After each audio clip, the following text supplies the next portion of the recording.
വാ എന്ന് പറയുന്ന കോഡ് പറഞ്ഞത്. റീ വാ ഈ വാ. റീറ്റേ testis, vasa എഫറൻഷ്യ, എപ്പിഡിഡിമസ്, vas deferens. Okay, നേരത്തെ നമ്മുടെ കൃഷ്ണയാണെന്ന് തോന്നുന്നു ഒരു കോഡ് പറഞ്ഞത് അല്ലേ? ആണോ മക്കളെ? കൃഷ്ണയാണോ ഒരു കോഡ് പറഞ്ഞിട്ടുണ്ടായിരുന്നത്? എന്തായിരുന്നു പറഞ്ഞത്? യെസ്, കൃഷ്ണയാണോ കോഡ് പറഞ്ഞത് അതോ മുഹസിനെയാണോ? മിസ് പേര് കറക്റ്റ് കണ്ടില്ലായിരുന്നു. യെസ്, കൃഷ്ണയായിരുന്നു. കൃഷ്ണ ആ കോഡ് ഒന്നുകൂടി പറയാമോ? നിങ്ങൾക്ക് ഇനി ആ കോഡ് വേണമെന്നുണ്ടെങ്കിൽ അത് ഉപയോഗിക്കാം. ഓക്കെ, നിങ്ങൾക്ക് ആ കോഡാണ് വേണമെന്നുണ്ടെങ്കിൽ ആ കോഡ് ഉപയോഗിക്കാം. എന്താണ് കൃഷ്ണ കോഡ് എന്ന് പറയാമോ ഒന്നുകൂടെ നമ്മുടെ കുട്ടികൾക്ക് വേണ്ടിയിട്ട്? ആ സ്പാം ചെയ്തോട്ടെ. ഒരു പണിയില്ലാത്തിരിക്കുന്ന ആൾക്കാർ ഇത് നമ്മുടെ ചാപ്റ്ററുമായിട്ട് ബന്ധമില്ലാത്ത പല കാര്യങ്ങൾ പറയും. അപ്പോൾ നമ്മൾ അവരെ മൈൻഡ് ചെയ്യാതിരുന്നാൽ മതി. Okay, ready? യെസ്, എവിടെ കൃഷ്ണയുടെ കോഡ്? എവിടെ? കൃഷ്ണ ടൈപ്പ് ചെയ്തുകൊണ്ടിരിക്കുകയാണോ? എവിടെ പോയി?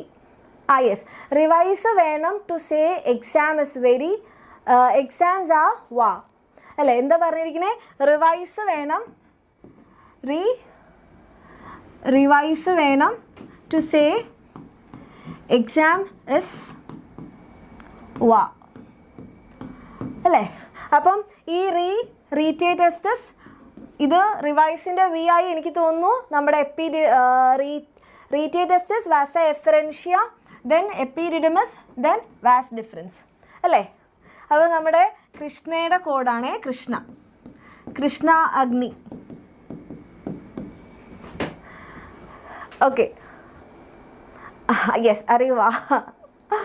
ഡൺ. അപ്പോൾ എൻ്റെ മക്കൾക്ക് ഈ കോഡ് വേണമെങ്കിൽ ഇങ്ങനെ ഉപയോഗിക്കാം, അല്ലെങ്കിൽ റീവ ഇവ ഉപയോഗിക്കാം. ഏതായാലും ഓക്കെയാണ് കേട്ടോ. ഓക്കെ, അപ്പോൾ മക്കളെ നമ്മൾ ഓക്കെ, ആക്സസറി ഡക്സ് ക്ലിയർ ആണോ? റെഡി? ഓക്കെ, അപ്പം ആക്സസറി ഡക്സ് കഴിഞ്ഞു. ഇനി ഇങ്ങനെ നമ്മളുടെ ഈ ഒരു സ്പേം പോകുന്ന വഴിയിൽ ഇത് മിസ് കുറച്ചുകൂടി ഒന്ന് ഷോർട്ടാക്കി വരയ്ക്കുകയാണേ. ഇതൊന്ന് കുറച്ചുകൂടി ഷോർട്ടാക്കി വരയ്ക്കുകയാണ്. നിങ്ങൾക്ക് ബാക്കിയുള്ള